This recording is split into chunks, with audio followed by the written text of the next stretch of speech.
मुसलमानों की सामाजिक मौशी हालात कैसे हैं? किस हद तक तालीम उन तक पहुंच पाई है? इन मसलों पर एक रिपोर्ट तैयार करने के लिए 2005 में एक कमेटी बनाई गई। कमेटी के सरबराह थे दिल्ली हाई कोर्ट के साबिक चीफ जस्टिस राजेंद्र सच्चर। ये रिपोर्ट मुसलमान समाज के पिछड़ेपन पर एक गहरी नजर डालती है। मुसलमान समाज के हालात सुधारने के लिए क्या कदम उठाए जाएं, ये भी बताया गया इस रिपोर्ट में। जस्टिस राजेंद्र सच्चर आज हमारे रूबरू। सच्चर कमेटी के आप जब चेयरमैन बने, क्या आप चाह रहे थे कि वाकई में सच्चर कमेटी जिस तसव्वुर में बनाई गई थी वो दुरुस्त थी? हाँ, वो तो दुरुस्त थी, उसमें तो कोई दिक्कत नहीं थी। जी, उस रिपोर्ट से फायदा क्या हुआ सिवाय इसके कि हिंदुस्तान के मुसलमानों को एक आईना दिख गया, उसमें वो अपनी शक्ल देखें कि अरे बाप रे बाप, हम इतने भयानक हो गए हैं। कमेटी तो एक नक्शा पेश कर सकती। अब ये तो ऐसे है जैसे आप कहें कि दिल्ली का कोई नक्शा बनाए और बनाए कि बिल्ली माना कहाँ है, कनॉट कहाँ है, उसका क्या फ़ायदा है? उसका फ़ायदा तो ये है कि अगर आपको बिल्ली माना जाना है तो आपको पता होना चाहिए कौन सा रास्ता है। रिपोर्ट से साबित होता हो कि भाई मुस्लिम को जो एक जनरल इम्प्रेशन दिया है कि भाई बहुत ज़्यादा उनको कोई फ़ायदा मिल रहा है या बहुत कोई है या उनकी कंडीशन है, तो वो गलत कहते हैं। It was a factual report. ये भी एक मुगालता है कि जैसे उस रिपोर्ट को हमने सिर्फ मुसलमानों के लिए करा। Objective was to give the condition of Muslim vis the others.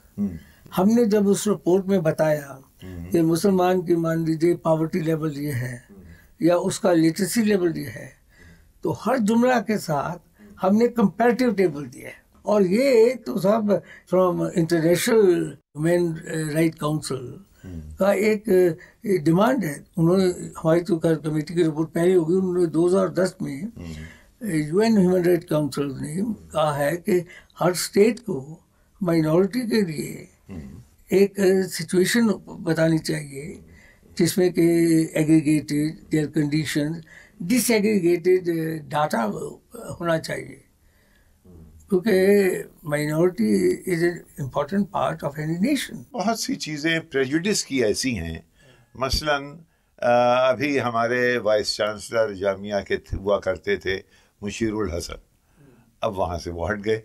अब वो और उनकी बीवी मकान ढूंढने निकले।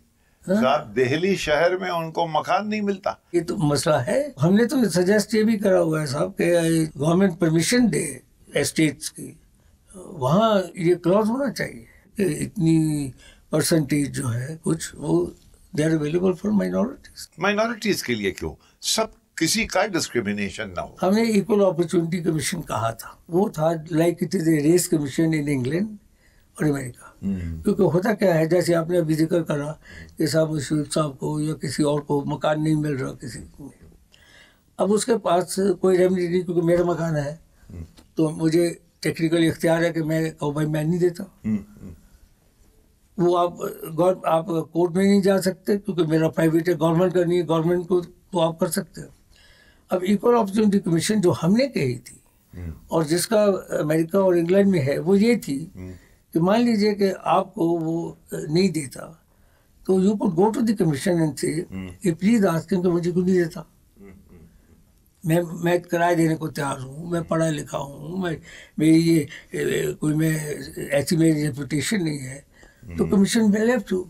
जी, जैसे नॉर्मली होता है कि भाई ये फलानी जॉब नहीं मिली। आप जानते हैं कि अभी इंग्लैंड में कई जगह हुआ कि भाई सिख को जॉब नहीं मिली, टोपी डालता है, तो ऑर्डर्स हैव बीन पास्ड। जी जी, तो ये तो नेसेसरी होता है कहीं। लोगों की शिकायत ये हुई कि स्टैटिस्टिकल मैनिपुलेशन बहुत है रिपोर्ट में। कैसे ये मतलब? स्टैटिस्टिकल यानी आपने स्टैटिस्टिक्स को लेके कंक्लूजन्स जो आप चाहते थे वो ड्रॉ कर लिए। ऑन द कॉन्ट्ररी, स्टैटिस्टिक्स तो जो फैक्चुअल है उसको बताते हैं। अगर हम जनरल कहें, हम अगर देखें ना, हमने जो फिगर कहे तो वो फिगर तो एक्चुअल थे।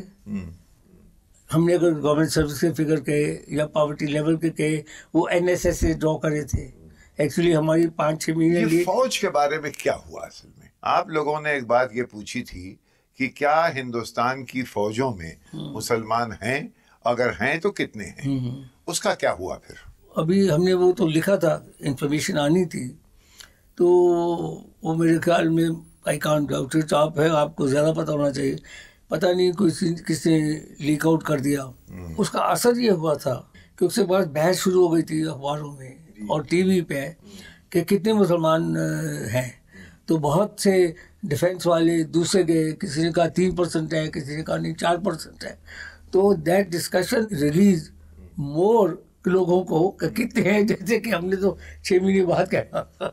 हमारे पास नेवी के और एयरफोर्स के फिगर्स आ गए थे, बट गवर्नमेंट रोड के we don't want to give you figures of any army air force ने, हम नहीं आपको देना चाहते। मगर बावजूद उसके कि वो हमारे पास आए थे, इट वाजंट प्रॉपर और correct for us to give those figures. Government का हमारे पास चिट्ठी है कि हम डिफेंस फोर्सेस के जो है वो नहीं देना चाहते। और फैक्ट इज देखिए ना कि हम committee appointed by the government थी। We were not newspaper hounds, we were not doing a secret thing, तो that would be a betrayal of our function. और गवर्नमेंट कहे कि हम इसके नहीं देना चाहते हैं, तो एज इंडिविजुअल तो मैं निकाल सकता हूँ, but as member of the committee if I take it out then that's not fair. आपको वैसे एक इंटरेस्टिंग बात बता दूँ सचिव कमेटी के, सचिव कमेटी की रिपोर्ट आपने देखी होगी कि immediately we gave the report, ये पब्लिक में आ गई थी। उसकी वजह ये थी, ये हमने एक थोड़ी सी टेक्निकल बात करी थी। नॉर्मली होता है जो कमीशन ऑफ इंक्वायरीज एक्ट में होता है कि कमीशन ऑफ इंक्वायरीज एक्ट में जब कमीशन रिपोर्ट देता है तो उसको पहले गवर्नमेंट को डिस्कस करना पड़ता है, असेंबली में जाती है, वो तब पब्लिक करते हैं। हम कमीशन ऑफ इंक्वायरीज एक्ट में नहीं थे, हमको प्राइम मिनिस्टर ने अपॉइंट करा, तो हमारे ऊपर वो कोई बंदिश नहीं थी। हमने ये डायरेक्शन दिया था कि हम शाम को प्राइम मिनिस्टर को रिपोर्ट दे रहे हैं। ऑल दैट रिपोर्ट हमने ऑलरेडी आपके वेबसाइट पे डाल दी थी, and instruction were that this website was open the very next day. And secondly, जितना हमारे पास मटेरियल था, क्योंकि बहुत लोग करते हैं कि जी ऐसा वगैरह, वो अभी हमने नेहरू मेमोरियल लाइब्रेरी में डाला हुआ है।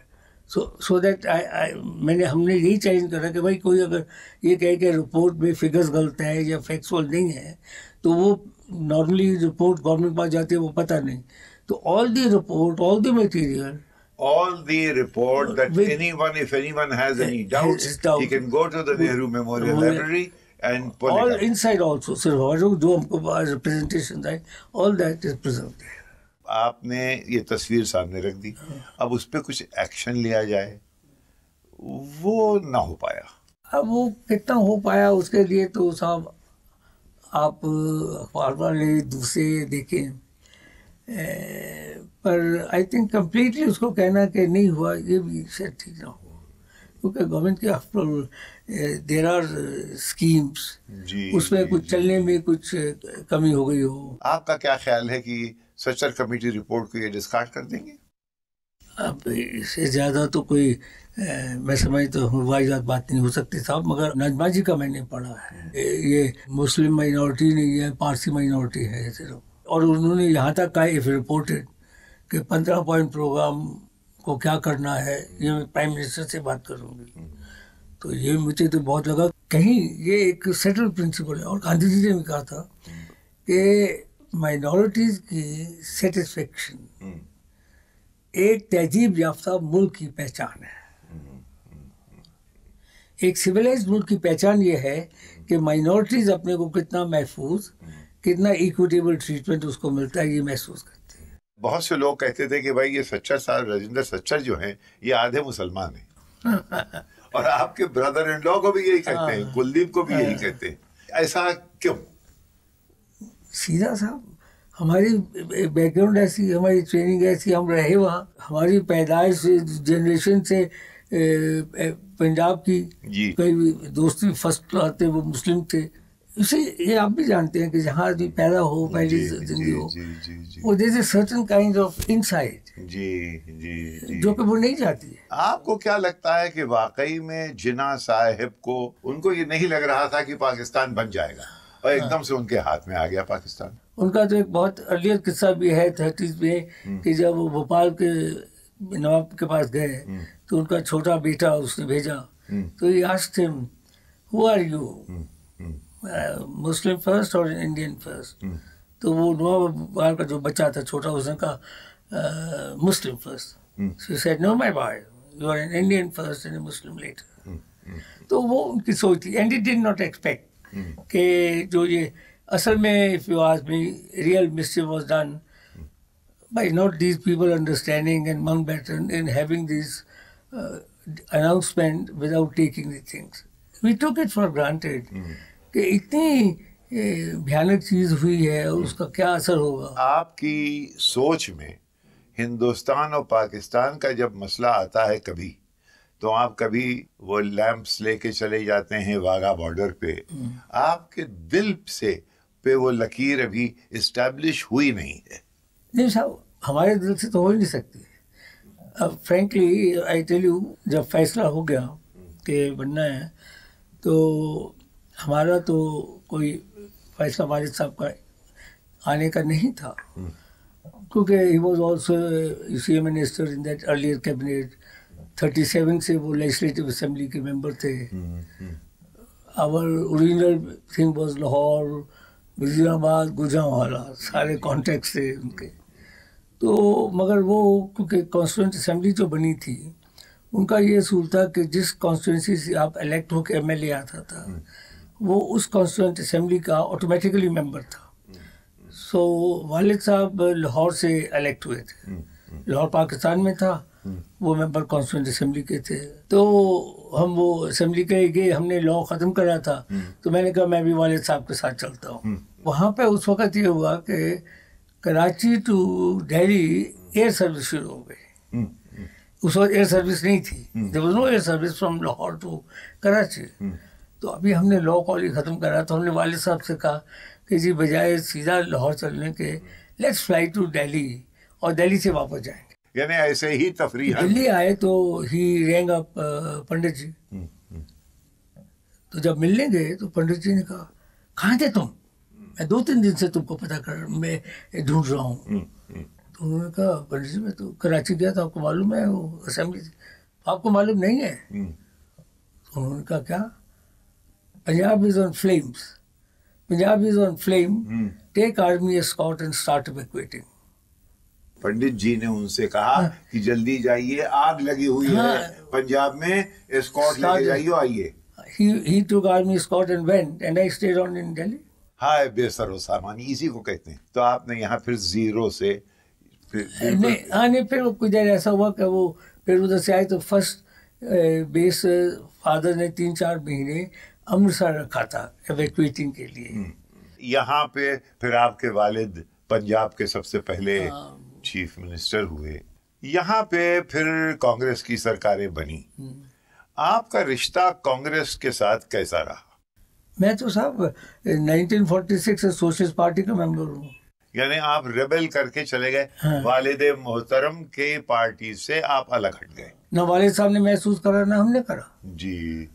तो समाव हमारी क्वेश्चन ऐसी थी. ये सोशलिज्म की तरफ आपका रुझान कैसे हुआ? वो तो साहब वो ज़माना ऐसा था कि जिसमें सोशलिज्म की तरफ ना जाए, तो वो तो जो पढ़ता लिखता था, पढ़ते लिखते जितने थे वो मार्क्सिज्म की तरफ जाते थे, कम्युनिज्म की तरफ ज़्यादा रुख था. वो इसलिए obviously that is was my background of the nationalism. I was a nationalist but A socialist. Communism जो था तो असर आपके ऊपर सबसे ज्यादा किस सोशलिस्ट पर्सनालिटी का आपके ऊपर किसका असर पड़ा? डॉक्टर लोहिया. अच्छा. उनके साथ हमारा बहुत संबंध पर्सनल रहा. कैसे आदमी थे वो? He was a brilliant person with completely new ideas थे. ये चौखंबा राज जो 73rd 74th अमेंडमेंट कॉन्स्टिट्यूशन की बात करते हैं, ये उनका देन था. उनका मानना ये था कि ये जो कास्ट और क्लास जो है वो हिंदुस्तान में एक है. और as a matter of fact इस पर उनकी बहुत बहस भी हुई नमूदी पद वगैरह से. जी जी जी, तो जी. वो जो क्लास तो उनका कि कास्ट और क्लास हिंदुस्तान में एक मानी जाती है. और उनका असर इतना था साहब, मजाक की बताता हूँ आपको, 1955 में अभी शिमले में थे तो हम नीचे शिफ्ट कर रहे थे चंडीगढ़। तो चंडीगढ़ में उनको पंडित जी को उस वक्त वाले अपना चीफ मिनिस्टर थे, तो हाई कोर्ट ने पंडित जी को बुलाया हुआ था इनॉग्रेट करने के लिए। मैं उस वक्त जनरल सेक्रेटरी था बार एसोसिएशन का, तो सारा इंतजाम करना था। तो जिस दिन इनॉग्रेट होना था उससे एक दिन पहले वालिद साहब ने, क्योंकि नेहरू जी आ गए थे, तो उन्होंने नेहरू जी को कहा कि आप सुबह ब्रेकफास्ट में ये खाइएगा। तो वालिद साहब ने मुझे शाम को कहा कि बेटे वो कल पंडित जी आएंगे, ब्रेकफास्ट करेंगे आपके साथ। अब मुझे सचमुच हंसी आती है, बड़ा मजाक आता है अपने पे। तो मैंने उन्हें कहा कि मैं पंडित जी के साथ नहीं बैठूंगा ब्रेकफास्ट में। अरे हाँ, प्रोटेस्ट। हाँ, और ऐसा प्रोटेस्ट क्यों साहब? और ऐसा नहीं कि पंडित जी को कोई, हम उस वक्त हमको शुरू से पंडित जी की एटमॉस्फेयर में हम पढ़े थे, क्योंकि वालिद साहब को बहुत ज़्यादा उनसे थी। पहली किताबें जो हमने पढ़ी उनकी ग्लिम्प्सेस ऑफ वर्ल्ड हिस्ट्री उनकी थी। तो पंडित जी उस वक्त एक हमारे लिए सारी जो जिंदगी हमने शुरू से पैदा की, हाँ, आइकॉन और हीरो थे। मगर जब सोशलिस्ट पार्टी में गए तो हमको बिटरनेस ही हुई कि वो जो सोशलिज्म का हमने नारा देखा इनसे पढ़ने के, वो जब ये बने नहीं बने। और उसका कुछ मैं समझता हूँ सर इसलिए भी हुआ ज़्यादा कि डॉक्टर लोहिया जी के साथ हमारी बहुत ज़्यादती थी। तो हमने कहा हम नहीं साहब बैठेंगे। लोहिया के अंदर सोशलिज्म तो थी, लेकिन नेहरू के खिलाफ एक बहुत ही तीखा एज था उनके अंदर। मेरे ख्याल में वो असर आप पे पड़ा। नहीं साहब, वो तीखा उनका वही था, it was a kind of A betrayal. Because जो हुआ था कि डॉक्टर लोहिया जब आए तो शुरू में उन्होंने जवाहरलाल जी के साथ उनके फॉरेन ऑफिस में काम करा था।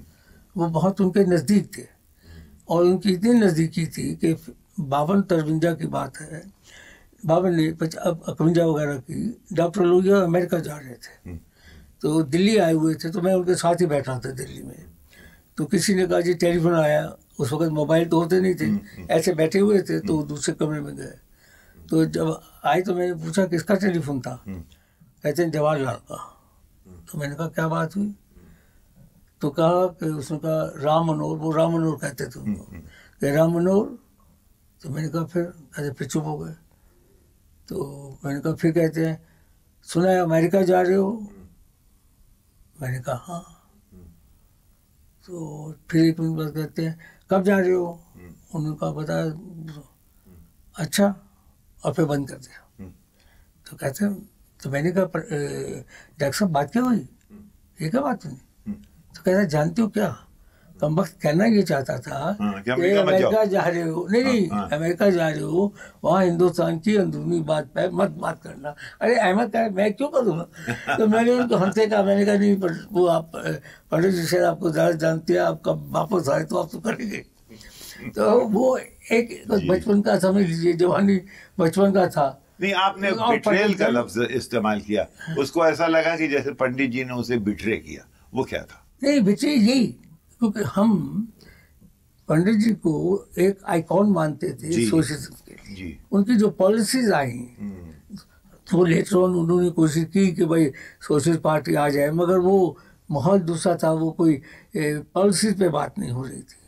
तो हमने जब देखा कि वो है तो वो एक it was a sense of betrayal. Judiciary में, जिसका कि आप बिल्कुल एक अटूट अंग रहे हैं अभी तक, वहाँ पे ये जो खबरें बार बार आती रहती हैं कि उसमें स्टैंडर्ड्स कॉम्प्रोमाइज हुए हैं, क्वालिटी ऑफ जजेस पे, फिर करप्शन की बात होते होते होते होते कभी ऐसा लगता था कि जैसे हम कुछ झूठ सुन रहे हैं कि जुडिशरी में भी आ गया ये, जजेस के खिलाफ, सुप्रीम कोर्ट जजेस के खिलाफ। इस रॉट को किस हद तक है, ये क्यों है, और आप क्या करेंगे संक्षेप में? ये सबसे ज्यादा नाजुक और शर्म की बात है, क्योंकि मैं इतना जानता हूँ कि जब मैं 1970 में दिल्ली में आया था हाई कोर्ट में जज, तो उस वक्त सही मानिए कि हमारे पास कोई कंप्लेंट मैजिस्ट्रेट की भी बहुत कम, 1 या 2 की आती थी। आई रिटायर्ड इन 1985। जी। तो उस वक्त भी सेशन चर्च भी कोई रिपोर्ट नहीं आती थी ऐसे, मैजिस्ट्रेट की कोई थोड़ी बहुत है। मगर आई बी डिसऑनेस्ट अगर मैं ये ना मानूं कि इस वक्त की जो तस्वीर है वो बहुत एक एम्बैरेसिंग है। क्यों है? या तो ये कह सकता है आदमी कि भाई आखिर जो हम जज होते हैं, हम कौन सी दूसरी दुनिया से आए हैं, या खुदा ने कौन सा हमको दूसरा बना के भेजा है। अब वही आदमी है, वही एटमॉस्फेयर है, वही वीकनेसेस हैं। दो वन एक्सपेक्ट्स कि अगर आदमी को कोई आम आदमी से ज़्यादा पोजीशन मिले, चाहे जुडिशरी में मिले, प्रेस मिले, दूसरी जगह, उसका एक ज़्यादा होना चाहिए। एक एटमॉस्फेयर बना 1990 के बाद, ये न्यू इकोनॉमिक पॉलिसीज के बाद, पैसा पैसा, इकोनॉमी मुस्तकिल, नई मोटर, नया टेलीविजन, नए छुट्टी के जराए और नए क्रूजेस पे जाना, एक दौलत दौलत दौलत का होका, जिसको कि टेलीविजन ने और एडवर्टाइजमेंट ने और बढ़ाया। उसका रोल है क्या? वो तो बहुत है, क्योंकि हमारे ज़माने में, आपके ज़माने में भी मतलब किताबें ना पढ़ना, गुड बुक्स को ना पढ़ना नामुमकिन था। कोई इंटेलेक्चुअल। मगर आज यंग मैन को सवाए इसके यहाँ तक कि हम भाई FOR फॉर नहीं लिख रहा, बल्कि फोर लिख रहा है मोबाइल पे। तो ये जो न्यू लिबरलिज्म आया, इसकी मैं वजह एक्चुअली मैं सोसाइटी में इसकी वैल्यू को बहुत समझता हूँ कि इसने सारा मोरल ख़त्म कर दिया है, वैल्यू सिस्टम ख़त्म कर दिया है। कोई तो किताबें पढ़ना, तो इरिवर्सिबल। हाँ, कोई किताब पढ़ना कि भाई किसके पास है, मतलब ऑर्डिनरी अगर है तुम्हारे पास मोबाइल तो कहते थे शर्म आती है यार, उसके पास ये लेटेस्ट है। बच्चे जब स्कूल जाते हैं तो वो कंपेयर करते हैं किसके पास कितना है, कितना नहीं है। तो ये जो एक सो कॉल्ड न्यू लिबरलिज्म के फेलो, एक नया कंज्यूमरिज्म, उससे बहुत तबाह कर रहा, जो कि हिंदुस्तान की बेसिक आत्मा के खिलाफ है। हाँ, उससे मैच नहीं, क्योंकि यहाँ पे तो जिसको कहते हैं ना त्यागांजलि वाली बात थी, त्याग वाली बात थी, वो तो अब रही नहीं। वैल्यूज का ये होता है। 1949 में हमने और डॉक्टर लोहिया ने वो नेपाल डे के लिए प्रोटेस्ट करा था। तो हमको वो 144 थी, वो हमको ले गए जेल में। हमने, क्योंकि हम बेल नहीं देते थे, तो हम 1 महीना 1.5 महीना जो पुराना जेल होता है जहाँ मौलाना आज़ाद कॉलेज है वहाँ होता था। तो उस वक्त सच्चर साहब चीफ मिनिस्टर थे पंजाब के, और दिल्ली में जितने भी ऑफिसर्स होते थे वो पंजाब के होते थे, क्योंकि उस वक्त अभी दिल्ली स्टेट नहीं बनी। तो वो नॉर्मल कोर्स में जेल को इंस्पेक्ट करने आए थे। तो वालिद साहब को जेलर ने कहा आफ्टर इंस्पेक्शन के जी राजेंद्र वहाँ है, उसको मैं बुलाऊं? तो he refuse, he says no, मैं जेल को इंस्पेक्ट करने आया हूँ, उसको मिलने नहीं आया। और वो मुझे 4 महीने से नहीं मिले थे, मैं दिल्ली में था वहाँ। तो ये एक ऑटोमेटिक था, आई मीन उसूल। हाँ, कुछ ऑटोमेटिक। मुझे नहीं बुरा लगा कि जी वालिद साहब आए, मुझे नहीं मिले, उनको नहीं ख्याल आया कि भाई वो नहीं मिले। आई मीन इमेजिन वैसे वो लोग अलग होते थे, वैल्यूज थी ना। जी जी जी, दे वर वैल्यूज। जी हाँ। ये एक सवाल करते हैं, पब्लिक इंटरेस्ट लिटिगेशन, इसका कितना फायदा हुआ है, कितना ये मिसयूज हुआ है? नहीं साहब, मैं समझता हूँ कि आई वुड से ब्रॉडली फायदा ही समझा जाए। एक एग्जाम्पल ये है कि कम से कम चीज़ सामने आने में हो जाती है। अब ये अलहदा होता है कि भाई उस पर कितना इम्प्लीमेंटेशन होता है। और सही बात यह है कि PIL को लोग मुश्किल तब पड़ती है जब PIL को लोग दी एंड समझ लेते हैं। जैसे फॉर एग्जाम्पल एशिया गेम्स हुई 1980, तो वो लेबर नहीं दे रहे थे, तनख्वाही नहीं दे रही थी। अब इंडिविजुअली नहीं हो सकता था, तो वो PIL से चीज़ सामने आई थी, मगर उसको फॉलो अप नहीं किया जाए तो होता क्या है कि फिर वो कॉमनवेल्थ में भी हुई। तो इसलिए ये PIL को लोग गलत समझते हैं कि जैसे ऑटोमेटिक रिलीफ हो जाएगा। जी जी जी, ये नहीं। सवाल ये है कि सवाल सामने आता है, मर्डर्स होते हैं, किडनैपिंग्स होती है, फॉर एग्जाम्पल हमने वो जो बिहार में वो लेबर वगैरह पे हुआ था, वो मैं पहली दफ़ा वहाँ गया था, वो बहुत बड़ा कांड था। अरावल का था वहाँ। CPM पे वो लोगों को, बॉस वगैरह को पुलिस ने उस वक्त like almost they killed them.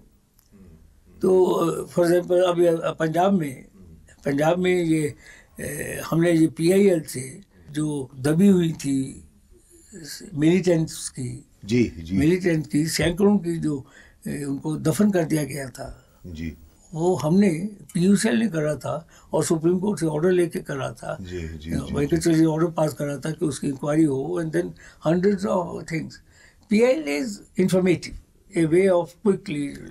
एक सवाल ये है कि आपकी इतनी अच्छी माशाअल्लाह से उम्र गुजरी और इतनी अच्छी कायदे की ज़िंदगी आपने गुजारी, आपने लॉ को लॉ की तरह देखा और बिल्कुल नपे तुले पुले सुरात पे आप चलते रहे।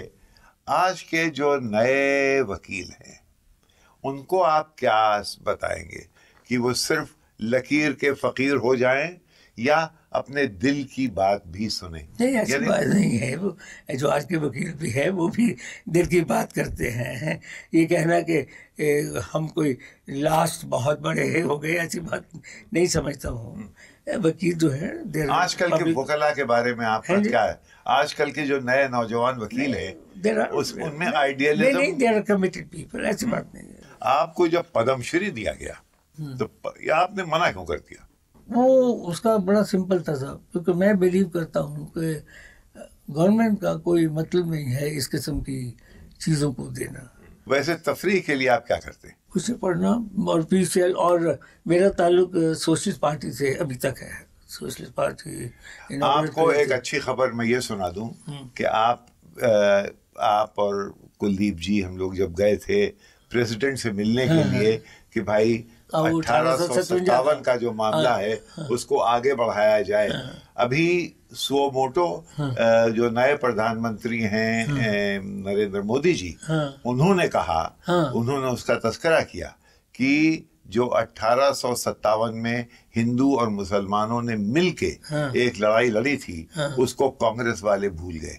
इसका मतलब ये है कि वो शायद याद करने के लिए तैयार हैं। उनको अब याद दिलाने के लिए वो भेज दीजिए ना चिट्ठी। नहीं, आप चलेंगे, आप उनको चिट्ठी भेज दीजिए। बहुत बहुत शुक्रिया। बहुत शुक्रिया।